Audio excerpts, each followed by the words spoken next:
Last episode में हमने देखा था कि मू चैन अपनी टीम के साथ हॉस्पिटल पहुंच गया था और उसे पता चल गया था कि हॉस्पिटल के मेन कंट्रोल को हैक कर लिया गया है। इसी बीच हॉस्पिटल में एक आदमी बहुत सारे गैस टैंक लेकर अंदर जा रहा था।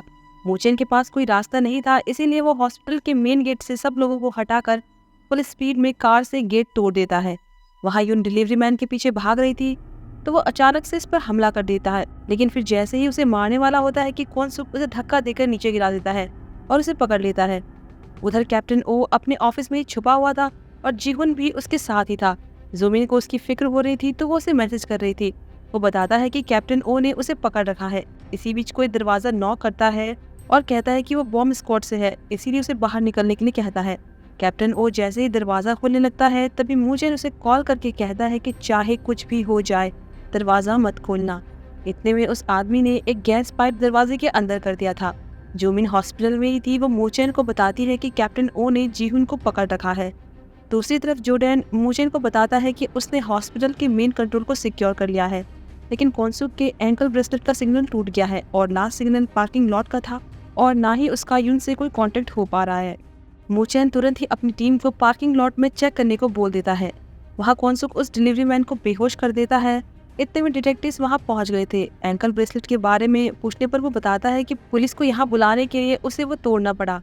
इतने में वहां कैप्टन ओ के रूम में गैस भर गई थी, तो इस वजह से उसे बाहर तो आना ही पड़ता है, लेकिन वो जीहुन को चाकू की नोक पर बाहर लेकर आता है। बाहर उस गैस टैंक वाले आदमी ने उस पर गन तान रखी थी, लेकिन जीहुन को बचाने के लिए उसे गन को नीचे रखना पड़ता है। तो कैप्टन ओ पैरों से उसे उठाने की कोशिश करने लगता है, पर जीहुन खुद को बचाने के लिए उसे धक्का दे देता है। इसमें उसकी गले पर कट लग जाता है। मौका देखकर वो आदमी कैप्टन ओ को पकड़ लेता है और उसे मारने ही लगता है कि मू चैन वहां पहुंच जाता है। कैप्टन ओ मू चैन को शूट करने से मना करता है क्योंकि पूरे रूम में गैस भर गई थी। तभी क्वॉन-सुक और यून भी वहां पहुंचते हैं। क्वॉन-सुक उस आदमी को देखकर सरप्राइज होता है क्योंकि वो तो उसे जानता ही नहीं था। मू चैन उसे रोकने की कोशिश कर रहा था, तो कैप्टन ओ उसे छोड़ने के बदले पैसों का लालच देने लगता है।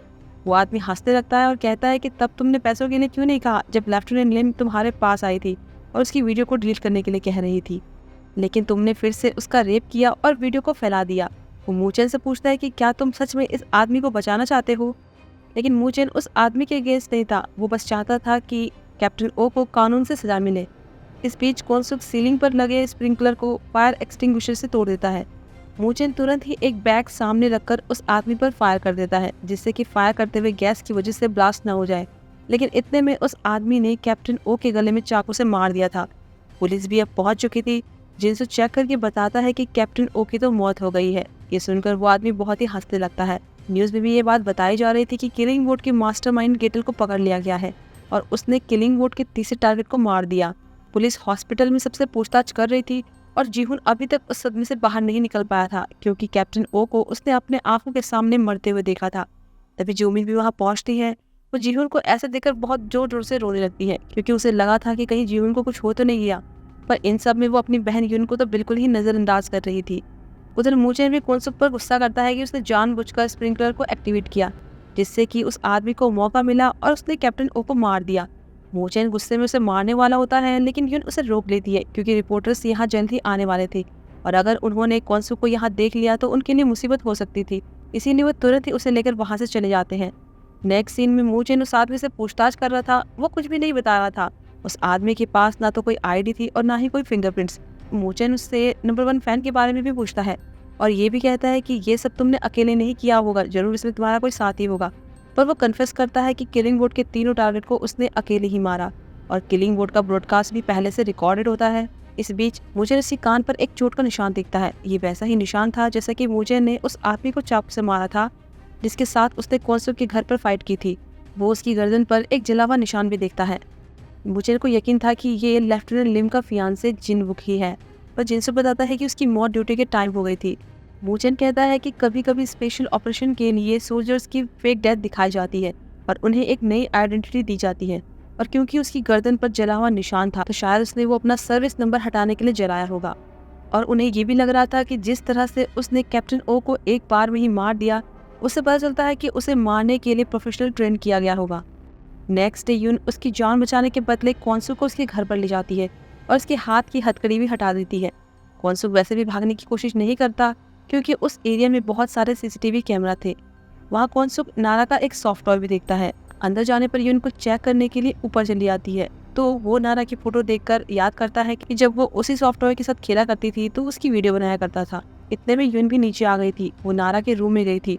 वो बताती है कि जिसने उस दिन मुझे यहाँ मारा था वो वही आदमी है जिससे कल पुलिस ने पकड़ लिया, लेकिन टेस्ट वीडियो में जो गेटल है वो अलग लगता है और वो वीडियो यही बनाया गया था, इसीलिए मैं चेक करना चाह रही थी।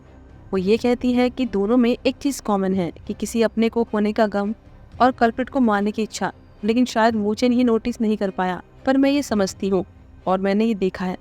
वो कौनसुक के हाथ में नारा की बनाई हुई एक ड्राइंग दिखती है जिसमें एक लड़के की ड्राइंग भी बनी हुई थी। कौनसुक बताता है कि वो नारा का बेस्ट फ्रेंड था। घर छोड़ने से पहले हम देखते हैं कि युन ने इस पूरी बातचीत को रिकॉर्ड कर लिया था। दूसरी तरफ मूचेन अपने सुपरवाइजर पर गुस्सा होता है क्योंकि उन्होंने इन्वेस्टिगेट यूनिट को डिसबैंड कर दिया था, जबकि उन्हें पता था कि उस आदमी का एक साथी भी है। पर सुपरवाइजर का कहना था कि लोगों की नज़र में तो गेटल को पकड़ लिया गया है और अगर फिर से कोई किलिंग बोर्ड की तरह करने की कोशिश करेगा तो लोग समझेंगे कि वो गेटल की कॉपी कर रहा है और उसे पकड़ने का क्रेडिट भी वो मूचेन को ही देंगे। इसके साथ ही वो कौनसू को वापस जेल भेजने के लिए भी कह देता है। दूसरी तरफ जोर्डन को मिलिट्री रिकॉर्ड से पता चलता है कि वो आदमी जिनवुक ही है, लेफ्टिनेंट लिम का फियांसे। उसने पहले भी कैप्टन ओ को मारने की कोशिश की थी, लेकिन उस टाइम वो एक सीरियस केस बन गया था, इसीलिए मिलिट्री ने उसे मरा हुआ बताकर एक नई आइडेंटिटी दे दी। उसके बाद वो काफ़ी टाइम से उसी हॉस्पिटल में गार्ड का काम कर रहा था जहाँ पर कैप्टन ओ था, इसलिए उसे वहाँ के बारे में काफ़ी कुछ पता था और ये सब जिनवुक के खिलाफ उनके पास एक पक्का एविडेंस था। तभी सीसीटीवी में जिनसू बिन्सू को हॉस्पिटल के पार्किंग में कार में बैठा हुआ देखता है, पर हैरानी की बात ये थी कि वो पूरे टाइम कार में ही बैठा हुआ था, जबकि हॉस्पिटल में आने पर कोई भी ऐसे कार में ही बैठा नहीं रहता। वहाँ युन मूचेन को उसकी और कौनसुक की रिकॉर्डिंग सुनाती है। मूचेन युन को कौनसुक को वापस जेल भेजने के लिए कह देता है, लेकिन उसे ये बात सही नहीं लगती क्योंकि केस अभी तक सॉल्व नहीं हुआ था। भले ही उन्होंने कल्प्रिट को पकड़ लिया हो, पर इसका उनके पास कोई भी प्रूफ नहीं है। लेकिन मूचेन उसकी बात नहीं सुनता और वहाँ से चला जाता है। नेक्स्ट सीन में जिनसू मूचेन को बिन्सू के हॉस्पिटल के बाहर होने के बारे में बताता है। मूचेन को ये बात थोड़ा अजीब लगती है। फिर हम जीहुन को देखते हैं। वो काफ़ी टाइम से स्कूल नहीं जा रहा था, तो जोमिन उससे मिलने आई थी। जीहुन को इस बात का बुरा लग रहा था कि कैप्टन ओ की मौत उसकी वजह से हुई है। भले ही वो चाहता था कि उसे सज़ा मिले, पर वो ये नहीं चाहता था कि उसकी वजह से और उसके सामने उसकी मौत हो। जोमिन बताती है कि उसके पेरेंट्स को भी एक शराबी ड्राइवर ने मार डाला था और अगर कोई उसके लिए उसे मार दे तो वो उन्हें जाने देगी। वो जीहुन को एश्योर करती है कि कैप्टन ओ की मौत तुम्हारी वजह से नहीं हुई है। वहाँ कौनसू को वापस जेल भेजा जा रहा था। मूचेन उससे मिलने आया था। वो कहता है कि नंबर 1 फ़ैन तुमसे फिर से कांटेक्ट करने की कोशिश करेगा तो तुम्हें मुझे तुरंत बताना होगा। वो दोनों ही जानते थे कि असली गेटल अभी तक पकड़ा नहीं गया है, लेकिन उनके सुपरवाइजर की वजह से उन्हें ये केस रोकना पड़ रहा था, पर असल में ऐसा नहीं था। मूचेन जानता था कि नंबर 1 फ़ैन कौनसू को लेटर भेजना बंद नहीं करेगा। वो तो गेटल के लिए जाल बिछा रहे थे, बस केस को बंद करने का दिखावा कर रहे थे ताकि गेटल कोई गलती करे और उनके जाल में फंस जाए। इस बात पर कौनसुक मूचेन पर गुस्सा करता है क्योंकि 8 साल पहले नारा के केस में भी वोटक के साथ उसका कोई साथी था जिसके बारे में मूचेन को पता था। फ्लैशबैक में हमें पता चलता है कि मूचेन को बिन्सू पर शक था और उसने उस समय उसे पकड़ने के लिए जाल बिछाया था, लेकिन पकड़ नहीं पाया था। कौनसुक उससे कहता है कि अगर तुम इस बार भी उसे पकड़ नहीं पाए तो मैं तुम्हें माफ नहीं करूंगा। सिक्योरिटी कैमरा से यून इन दोनों की सारी बातें सुन रही थी, लेकिन मूचेन कौनसुक के कान में बहुत धीमे से कुछ कहता है जो यून सुन नहीं पाती और उसे इस बात का बहुत ही ज्यादा गुस्सा आता है। दूसरी तरफ डोरी इस बात से परेशान थी कि किलिंग बोर्ड पर जो उनका शो था वो कैंसिल हो गया था। वो अपने बॉस पर गुस्सा करती है और कहने लगती है कि उन्हें एक नया गेटल बनाना चाहिए। नेक्स्ट डे मूचेन लेफ्टिनेंट लिम के डैड को जिनवुक के पास ले जाते हैं क्योंकि वो उसकी बेटी का फियांसे था, इसलिए उनके रिलेशनशिप बहुत ही अच्छे थे। उन्हें देखकर जिनवुक अपनी फीलिंग्स को कंट्रोल नहीं कर पाता, फूट फूट कर रोने लगता है और सब कुछ बताने के लिए राजी हो जाता है। वहाँ यून चोरी छुपे अपने बॉस के कंप्यूटर से 8 साल पहले की नारा की केस रिपोर्ट ले लेती है, जिसमें ली यून सिंह नाम के 16 साल के लड़के का एक स्टेटमेंट था। सर्च करने पर उसे पता चलता है कि वो तो जोमिन का ही टीचर है और उसने अपना नाम चेंज करके ले मिनसू कर लिया है। ये देखकर उसे काफ़ी ज़्यादा हैरानी होती है। घर पहुंचकर वो चुपके से जोमिन के फ़ोन से मिनसू की ईमेल आईडी ले लेती है। इसके साथ ही वो एक वीडियो भी देखती है जिसमें मिनसू स्टूडेंट्स को कुछ पैसे दे रहा था। उसे मिनसू पर शक होता है तो एक साइबर कैफ़े से उसके कंप्यूटर को हैक करने की कोशिश करती है, लेकिन मिनसू को कंप्यूटर हैक होने का अलर्ट मिल जाता है तो वो बहुत ही ईजिली यून को ब्लॉक कर देता है। यून को बहुत ही गुस्सा आ रहा था क्योंकि मिनसू ने उसे लॉकहार्ट सिक्योरिटी प्रोग्राम से ब्लॉक किया था और वो प्रोग्राम बहुत ज़्यादा एक्सपेंसिव और एडवांस था। तो यून को ये समझ नहीं आ रहा था कि एक सिविलियन उस प्रोग्राम को एक्सेस कैसे कर सकता है। यून फोन में मिनसू की वही वीडियो देखती है जिसमें वो कुछ स्टूडेंट्स को पैसे दे रहा था। वीडियो की डिटेल से उसे पता चलता है कि ये वीडियो सेकंड विक्टिम के टाइम कार एक्सप्लोजन के जस्ट बाद ही बनाई गई थी। वहाँ पुलिस स्टेशन में जिनवुक बताता है कि किलिंग बोट में उसका एक पार्टनर था। उसने उससे डार्क वेब के थ्रू बस ऑनलाइन ही बात की थी। वो उससे पहले कभी भी नहीं मिला। गेटल टेक्निकल चीज़ों को हैंडल करता था जबकि वो टारगेट को मारता था। उन्होंने रैंडम लोगों को नहीं मारा, सिर्फ उन लोगों को मारा जो कि मरना डिजर्व करते थे। वो कन्फेस करता है कि उसने ही किलिंग बोट के तीनों विक्टिम्स को मार डाला। मोजे के जोर देने पर वो गेटल का नाम नंबर 1 फैन बताता है और गेटल ने उससे ये भी कहा था कि वो जिस आदमी को सबसे अच्छा मानता है वो जस्टिस के लिए जेल में बंद है और वो प्रोफेसर कोनसुक है। मोचेन उससे पूछता है कि कोनसुक का उससे क्या रिलेशनशिप है, तो वो बताता है कि शायद गेटल उसका स्टूडेंट रहा होगा और एक दिन उसने कहा था कि जिससे कोनसुक सबसे ज़्यादा प्यार करता था उसने उसको ही डिस्ट्रॉय कर दिया। वहाँ कोनसुक जेल में पहुँच चुका था तो जीहुन की दादी उसका चेकअप कर रही थी। नेक्स्ट सीन में हम यून को देखते हैं। वो नारा की मौत के बाद मिन्सू के दिए हुए स्टेटमेंट को पढ़ रही थी, जिसमें उसने कहा था कि उसने वोटेक को नारा को घूरते हुए कई बार नोटिस किया था और नारा के गायब होने वाले दिन उसने वोटेक को पिंक बैग लेकर जाते हुए देखा था। यून अभी स्कूल के बाहर ही थी। वो मिन्सू को बाहर निकलते हुए देखती है तो उसका पीछा करना चाहती थी, लेकिन कार का टायर पंचर हो गया था। मिन्सू के निकल जाने के बाद वो टायर चेक करने के लिए बाहर निकलती है तो अचानक से मिन्सू उसके सामने आ जाता है और उसे साथ चलने के लिए पूछता है। वहीं पुलिस स्टेशन में जोर्डन को मिन्सू के बारे में इन्फॉर्मेशन मिलती है कि उसने अपना नाम बदल दिया था और जिस स्कूल में वो पढ़ाता है वो असेंबली वुमेन मिन की फैमिली चलाती है। उसने ग्रेजुएशन भी अब्रॉड से की है और पढ़ाई में भी काफ़ी ज़्यादा अच्छा है।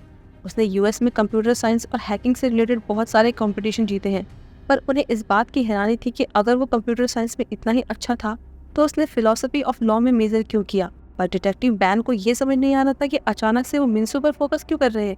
जिनसु बताता है कि वोचेन को उस पर नारा के मामले से जुड़े होने का शक था, लेकिन वो इसे कभी साबित नहीं कर पाया, इसीलिए वो लोग मिन्सू को इन्वेस्टिगेट कर रहे हैं। यहाँ पर मोचेन ये भी बताता है कि कोनसु के फाइनल ट्रायल वाले दिन उसकी मॉम असेंबली वुमेन मिन भी वहाँ पर मौजूद थी और वो भी गेटल के उस लाइन को बहुत अच्छे से जानती है जो वो अपनी वीडियो में अक्सर कहता है। दूसरी तरफ यून मिन्सू के साथ उसकी कार में थी। यून उसके सामने असेंबली वुमेन को लेकर ये बात कहने लगती है कि एक बार उन्हें इलीगल साइबर अटैक के लिए इन्वेस्टिगेट किया गया था। मिन्सू इस बात को जानता था कि वो यून ही थी जिसने उनके हैकर का पता लगाया था। वो ये भी कहने लगता है कि हमारी फैमिली का पुलिस के साथ कभी कोई अच्छा रिलेशनशिप नहीं रहा है, यहाँ तक कि 8 साल पहले भी एक मर्डर के लिए उस पर शक किया गया था।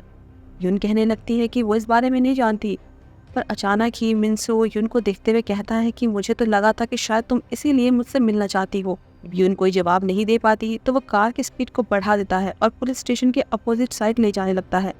उसी वक्त मिन्सू को पुलिस स्टेशन से कॉल आता है। वो बताते हैं कि गेटल के अरेस्ट होने से पहले जीवन को होस्टेज बनाया गया था और इस मामले में उसके पेरेंट्स को इन्वॉल्व करना कॉम्प्लिकेट हो सकता था, इसीलिए उसका क्लास टीचर होने के नाते वो चाहते थे कि वो जीवन के साथ स्टेटमेंट देने के लिए उसका गार्डियन बनकर पुलिस स्टेशन आए। इतने में यून जोर से बोल देती है कि मैं मिन्सू के साथ ही हूँ और वो मुझे पुलिस स्टेशन ड्रॉप करने आ रहा है। यून को लग रहा था कि मिन्सू उसे कहीं और लेकर जा रहा था, पर वो देखती है कि वो तो पुलिस स्टेशन के बाहर ही पहुँच गए थे। अब यून कार से बाहर निकले इससे पहले मिन्सू कहने लगता है कि हम अपनी बातचीत को नेक्स्ट टाइम कंटिन्यू रखेंगे। सीन शिफ्ट होता है। घर पर मिन्सू आराम कर रहा था और अपनी मॉम मिन के साथ टीवी देख रहा था। मिन अचानक ही उससे पूछने लगती है कि तुम लोगों को फिर से क्यों मारने लग गए हो। यहाँ हमें फ्लैशबैक से पता चलता है कि बेगीचुल की वाइफ को मारने वाला मिन्सू ही था।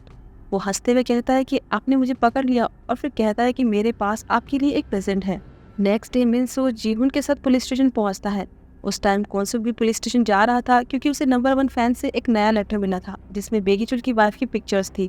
जैसे ही कोनसुक पुलिस स्टेशन के बाहर पहुंचता है, मिन्सू वहां से बाहर निकल रहा था और दोनों ही एक दूसरे को देखने लगते हैं।